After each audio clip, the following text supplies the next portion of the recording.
Good morning students. कक्षा 12 की exercise 4 की विविधि चल रही है अपनी, और उसका हम देखते हैं क्वेश्चन नंबर 7।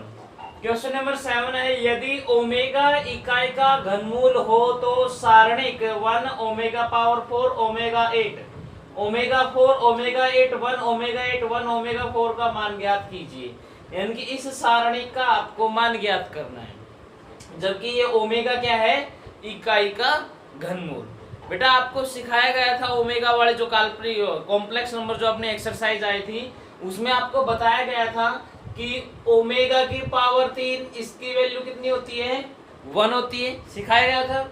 और 1 प्लस ओमेगा स्क्वायर इसका मान कितना होता है, 0 होता है। ये बातें हमेशा आपको ध्यान रखनी है। देखिए आपको मान निकालने, इसका सॉल्यूशन करते हैं हम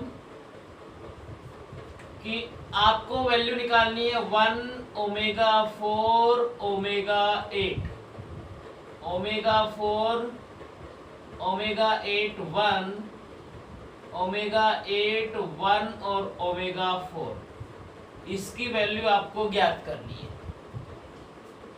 तो बच्चों ध्यान देना, हम इसे 1 ओमेगा की पावर 4 को मैं लिख सकता हूँ ओमेगा 3 इंटू ओमेगा, और ओमेगा 8 को मैं लिख सकता हूँ ओमेगा 3 और इसका स्क्वायर, 6 पावर होगी, और इंटू में ओमेगा स्क्वायर। देखिए पावर पे पावर होती है तो पावर गुणा हो जाती है, 3 दूनी 6 पावर यहाँ पर होगी, 2 पावर यहाँ पर 6 और 2 कुल मिला के पावर कितनी हो गई है, 8। ये है ओमेगा इंटू ओमेगा क्यूब या ओमेगा क्यूब इंटू ओमेगा। इसे ओमेगा 8 को वही लिख देंगे ओमेगा 3 का स्क्वायर इंटू ओमेगा स्क्वायर, और ये 1। ओमेगा 8 को ओमेगा 3 और इसका स्क्वायर इंटू ओमेगा स्क्वायर 1, और ओमेगा क्यूब इंटू ओमेगा, ठीक है। और फिर आपको पता है चूंकि ओमेगा क्यूब की वैल्यू कितनी होती है, 1, ये वैल्यू यहाँ पुट कर देंगे। तो 1 ओमेगा क्यूब की वैल्यू 1 इंटू ओमेगा कितना हो गया, ओमेगा, और ओमेगा क्यूब की वैल्यू 1 का स्क्वायर 1, और 1 को इससे गुणा करेंगे तो यही आ जाएगा ओमेगा स्क्वायर। या ओमेगा क्यूब की वैल्यू 1 और 1 को ओमेगा से गुणा करोगे तो क्या आएगा, ओमेगा। यहाँ पर ओमेगा क्यूब की वैल्यू 1 की स्क्वायर 1 ही होती है, और यहाँ आ जाएगा only omega square 1। Omega cube की वैल्यू 1 का स्क्वायर 1, तो इंटू ओमेगा स्क्वायर 1, और यहाँ पर आ जाएगा ओमेगा। आपको इसकी वैल्यू निकालनी। अब मैं ऐसा करता हूं कि R1 में संक्रिया लगा देता हूं, R1 plus R2 plus R3, तो क्या हो जाएगा, सभी ऊपर जोड़ेंगे तो 1 प्लस ओमेगा स्क्वायर, इनमें जोड़ेंगे तो भी 1 प्लस ओमेगा स्क्वायर, और इधर जोड़ेंगे तो भी 1 plus omega square, omega square 1 omega square 1 और ओमेगा। इसमें से मैं इसको कॉमन निकाल सकता हूँ, किसको, 1 प्लस ओमेगा स्क्वायर को जब मैं कॉमन निकालूंगा, या फिर आप कॉमन मत निकालिए, डायरेक्ट आपको पता है कि चूंकि 1 प्लस ओमेगा स्क्वायर की वैल्यू किसके बराबर होती है, 0 के बराबर। तो पुट कर दीजिए 0 0 0 0 ओमेगा स्क्वायर 1 1 और ओमेगा। और आपने पढ़ा है, यदि किसी सारणिक का कोई स्तंभ या किसी पंक्ति के समस्त अवयव शून्य हो जाते हैं तो उस सारणिक का मान कितना होता है बेटा, 0 आता है।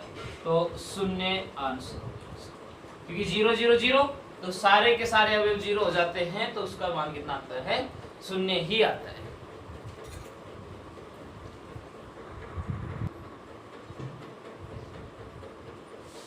देखिए बच्चों क्वेश्चन नंबर 9 है इसका, कि यदि डेल बराबर सारणिक A11 A12 A13 A21 A22 A23 A31 32 33 तथा A11 A12 A13 इस प्रकार के डॉट डॉट डॉट आगे चलते रहेंगे, जैसे कि A21 22 23 A31 32 33 डॉट डॉट के संगत सेकंड क्रम से F11 F12 F13 dot dot dot हो तो निम्न में से कौन सा कथन सत्य होगा।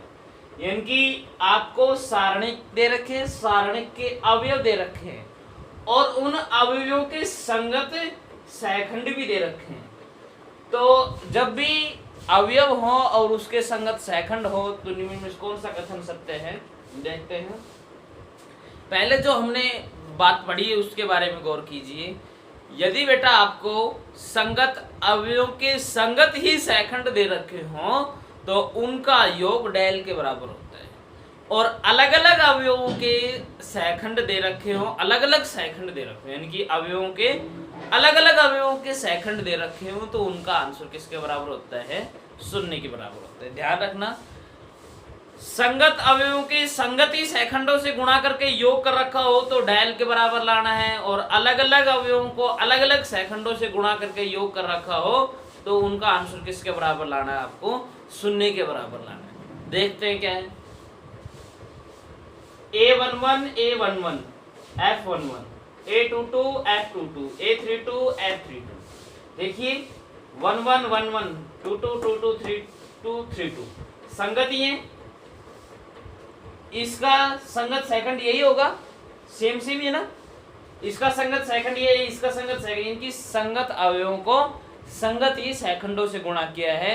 तो मैंने क्या बताया था, संगत अवयवों को संगत सेकंडों से गुणा करें तो उनका आंसर किसके बराबर आता है, डेल के बराबर। लेकिन इसका आंसर किसके बराबर आ रहा है, 0 के बराबर। इसका मतलब ये जो है वो अपने लिए कैसा हो गया, रॉन्ग हो गया, ये सही नहीं। अच्छा A11 A12 A22 F22 A32 F32 इनकी संगति आ रही है, 11 22 32 32 संगत आ रहे हैं, सेम सेम के आ रहे हैं ना, और सेम सेम के आए तो किसके बराबर करना है आपको, डेल के बराबर करना है। लेकिन इसने क्या बोल रखा है, not equal to del, del के बराबर नहीं है। ये होना चाहिए, ये नॉट इक्वल की जगह इक्वल टू आ जाता तो अपना कथन सत्य हो जाता, इसलिए ये वाला भी अपने लिए कैसा हो जाता है, रॉन्ग हो जाता है। एक बार इसको देख लीजिए, 1 1 1 1 2 2 2 2 और 3 2 3 2, यानी कि संगत अवयवों को संगत ही सेकंडों से गुणा करके योग कर रखा है, और किसके बराबर कर रखा है, माइनस डेल के बराबर। तो माइनस डेल के बराबर नहीं हो सकता है, इसलिए ये वाला कथन भी अपना कैसा हो गया, गलत हो गया है। अब ये बचा है, देखिए A11 F11 A12 F12 A22 F22 A32 F32 इनकी संगत अवयवों को संगत ही सेकंडों से गुणा किया है, और उसका आंसर किसके बराबर आना चाहिए बच्चों, डेल के बराबर आना चाहिए। देखो इसका आंसर डेल के बराबर है, तो ये वाला कथन अपना क्या हो जाएगा, सत्य। 100% ये वाला कैसे हो जाएगा, सत्य। बस यही इसमें बताना था कि कौन सा सत्य होगा, कौन सा असत्य होगा।